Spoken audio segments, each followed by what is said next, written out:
Hello, and welcome back to another end of the month book recap. I hope that you guys had a good month. I hope you got some reading done yourself. If not, you can always join us on stream to get your reading done. I'm a great narrator, I promise. But yeah, let's talk about what I read this month because I'm the most important, right? Come here to worship me.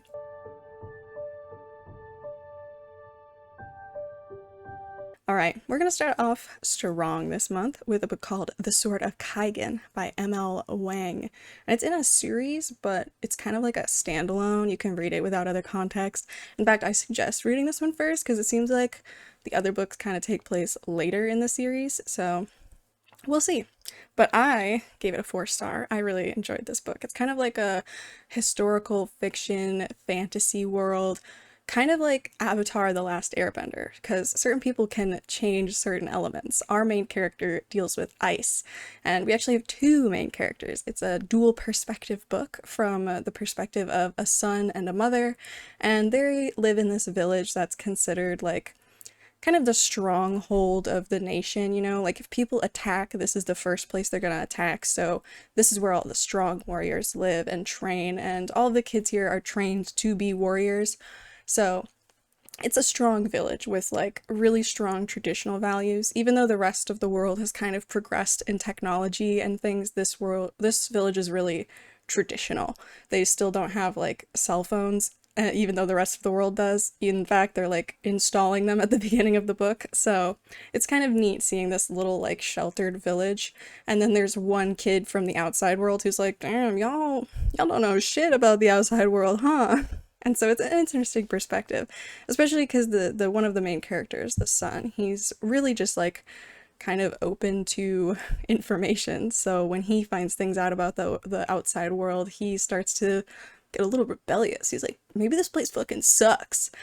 And yeah, it's kind of during a wartime, so it's pretty tense, but it also has a lot of like lighthearted moments, and I thought the character development was just really good in this book personally. So that was my first book, The Sword of Kaigen. My second book this month was actually the second book in a series I started a long time ago called Gathering of Shadows in the Darker Shades of Magic series by V.E. Schwab. I'll kind of just talk about the loose world since, again, this is the second book, but to start with, it's kind of like these different realms are connected. You know, there's 4 Londons, and they're all connected by little like walls of magic almost, and only certain people can travel through these walls of magic, and our main character Cal is one of them. And so his job is to kind of work for the royal family of his London and deliver messages to other families in like the other worlds that are important in order to keep everybody kind of at peace, because for a long time they barely acknowledged each other, and a long time ago there was this big event that actually like destroyed one of the Londons, and so everyone's kind of just keeping in connection and being like, you guys good? Yeah, we're good. You good? Magic's not gonna kill you guys? Okay, cool. So everyone's keeping in contact through him. There's a whole plot of the first book, but the second book kind of revolves around these like magical games they're having, which I am a sucker for tournaments, so as soon as they talked about that I was like, I'm there. Where basically all these big magicians from around the world come to compete, and it's kind of like a tradition to keep the 3 empires of the main London that we're focused on at peace. You know, they present their biggest warriors and everyone fights all playfully and nobody does too seriously because that would be a threat. So everyone's chilling, everyone's doing the element games. So yeah, I thought the second book was a little more fun. You know, there's like a darker plot going on in the background, but a lot of it wasn't present for most of this book. It was mostly just like, let's go to the element games and have fun. And I was like, fuck yeah. And you get like the tense tournament, all of this stuff, and like people are competing under fake names, and it's just a lot of drama and, you know, a lot of fun, watch how I can control magic kind of thing. This one's also kind of like an elemental thing. Most magicians can control like 1 or 2 elements really well, but sometimes you get people who control like 3 or 4. So, you know, the element games get a little interesting because every day they get to add another element in. It's such a fun time. I didn't like find myself finishing the book and being like, I need to jump into the third book and finish the series. So it was kind of an interesting feeling, but I think it's more because this series is really character focused, and I like books that are a little more plot focused. These ones are like, how are the characters interacting? How are they developing? And I'm like, that's cool and all, but I want the plot. I want that dark plot that's going on in the background that you guys aren't talking about, which will happen in the third book, but again, it wasn't enough in the second book that I was like, I need to read the third right now. So I'm holding out for a little bit. Maybe it'll be in a later book recap. Who knows? That was my second book. I gave it 3 stars. Darker Shades of Magic, book 2. Again, I enjoyed it, but it wasn't like a riveting adventure for me. Book 3 was The Hanging City by Charlie Holmberg. I gave this one 3 stars. This one was really not what I expected, and I guess if I had just like reread the description of the book before I started it, it would have been, but I thought this book was going to be about like adventuring and like making a map and stuff like that and like going to this abandoned city, and it kind of started out like that, but that wasn't really the main plot.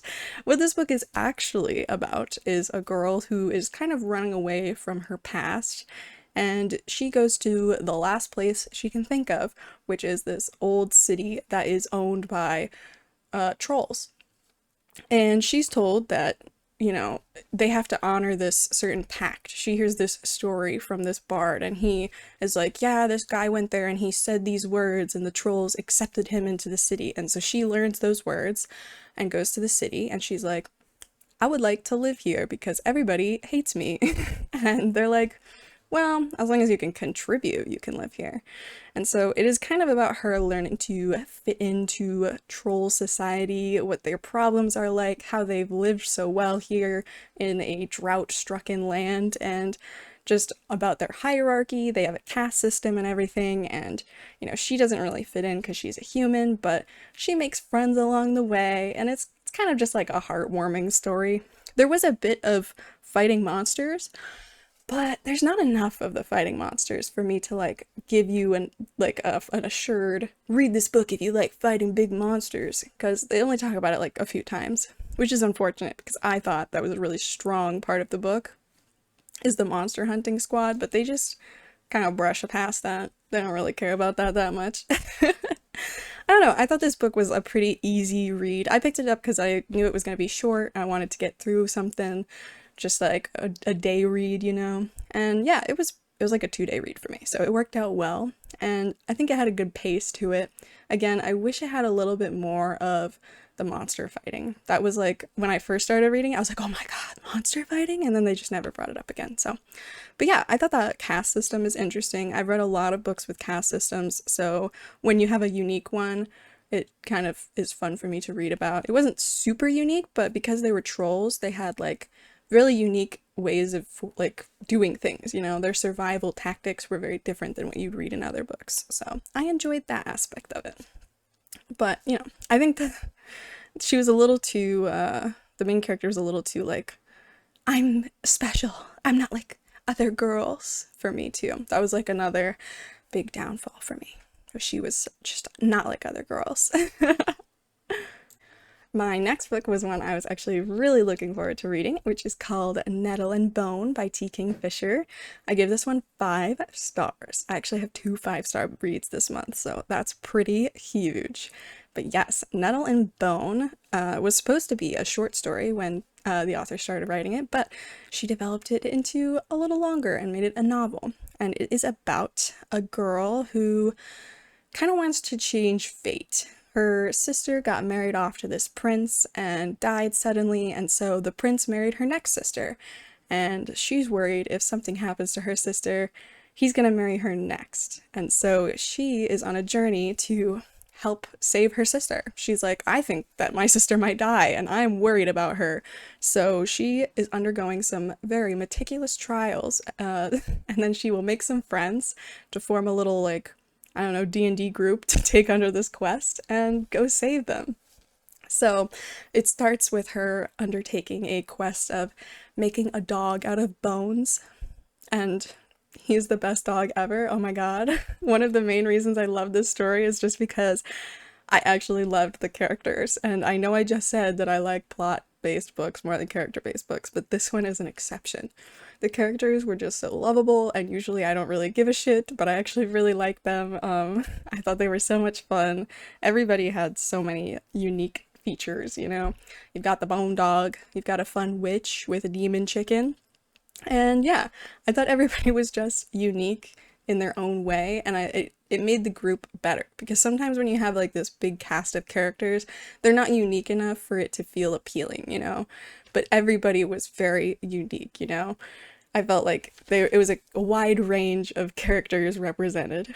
And it was just kind of fun going through these little journeys through like little fae pockets, you know, like they go to a goblin market at some point, and that's really cool. Um, they make like some dealings with some spirits. That's awesome. We love channeling the dead. And yeah, I mean, sometimes the main character's a little mopey, but I think the humor of the book really helps with that too, because again, it is just like a funny, fun book with lovable characters. Even if it has a little darker of overtones, I think it does a really good job of balancing it. And yeah, I really like this book. I thought it was such a fun read to really break up, you know, all the reading I've been doing. So, a good, fun read if you're interested. T. Kingfisher, Nettle, and Bone. All right, next on my list, I have Of Blood and Fire by Ryan Cahill, which is actually a DNF. I did not finish this book. I gave it to 42% before I decided I did not like it. This book is a dragon book. It starts out not as a dragon book. Our main character kind of lives in a small village, and he's preparing for this thing called the Proving, which is what all of the young boys go through to become men. They have to go out to the woods and hunt a scary monster with their friends and bring back the pelt, and whoever hunts the biggest monster is the coolest guy. But yeah, he's preparing for this crazy thing, and there's some drama in the village. He's got his two besties, but they've got these two other bullies that just bother them all the time. And of course, you know, when they go to the Proving, bad things happen. You know, they've got the bullies, and there's other things in the forest that they need to be careful of.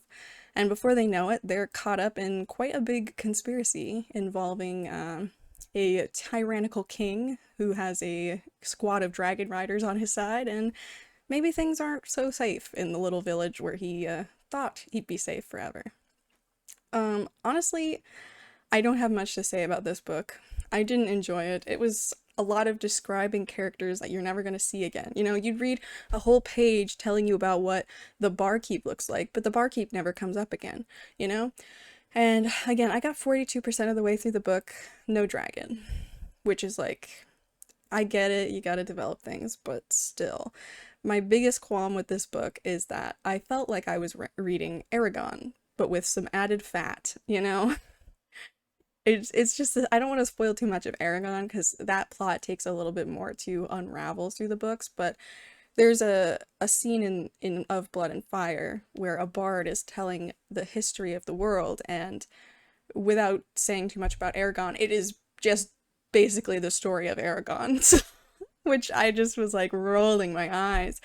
And then the, you know, first big conflict with the main character having to like flee his home village was very, very reminiscent of Aragon as well. And seeing as I just read those books at like the beginning of the year, it's a little too soon for me to be reading a story that's basically the same thing but with extra fat. Yeah.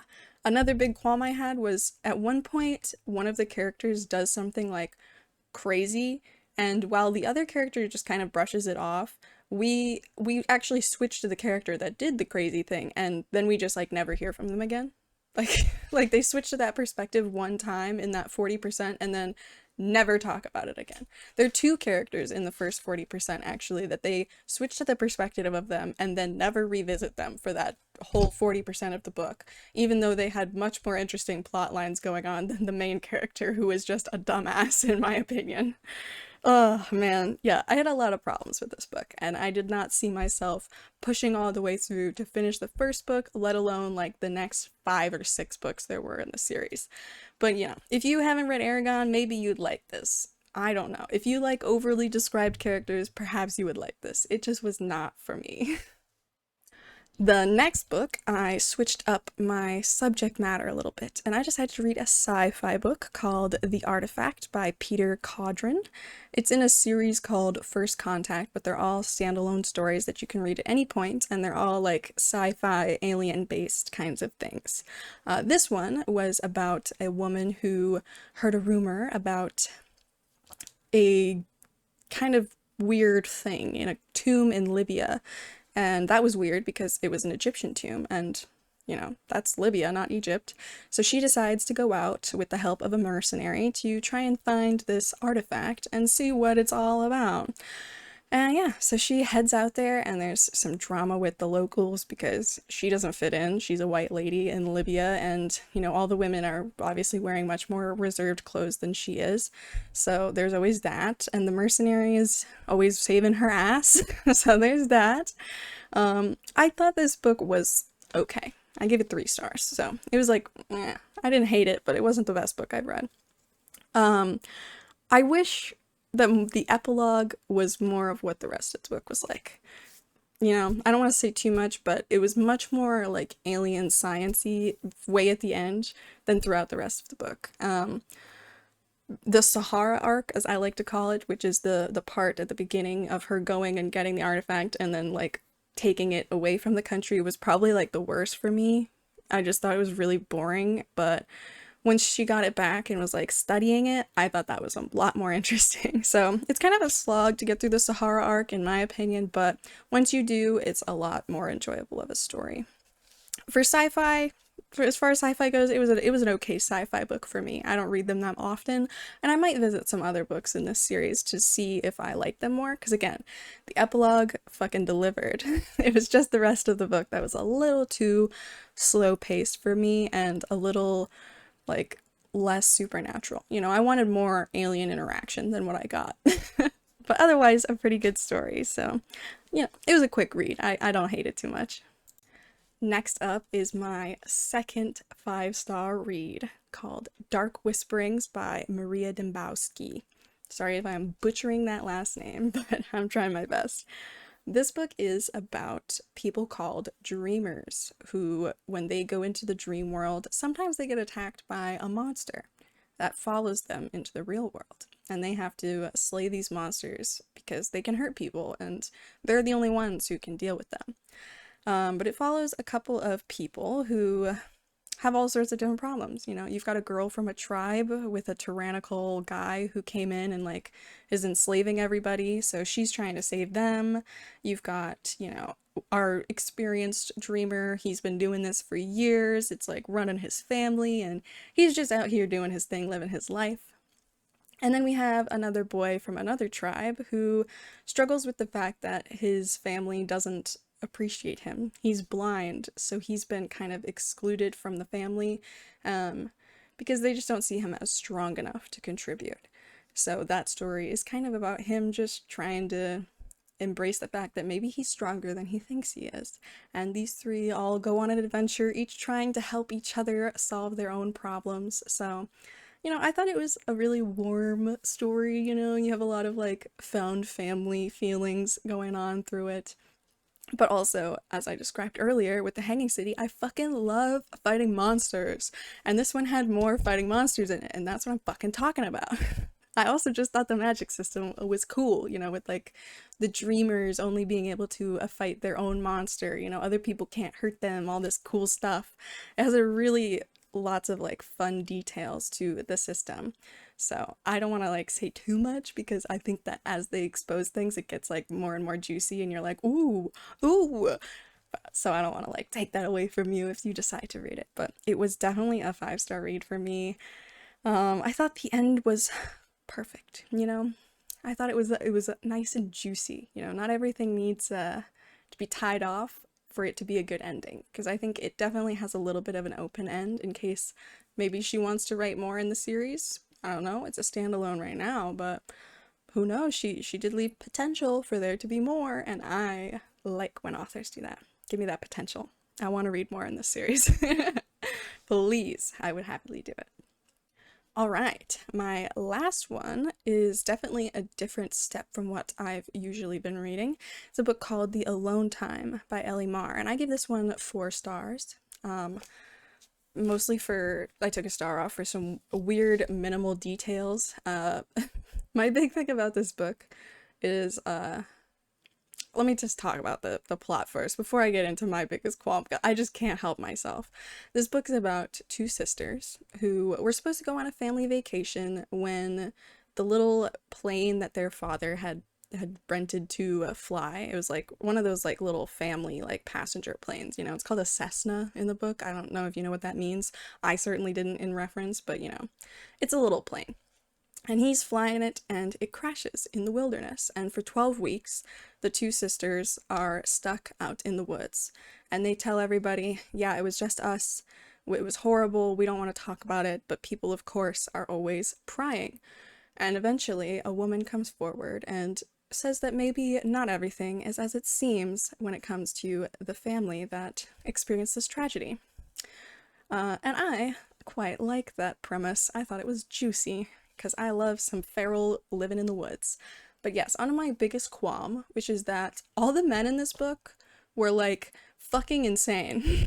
And like it was okay, you know? Like usually I hate when men are just fucking deranged, but it was all like reasonable. Like all of it at the end of the day like was fine.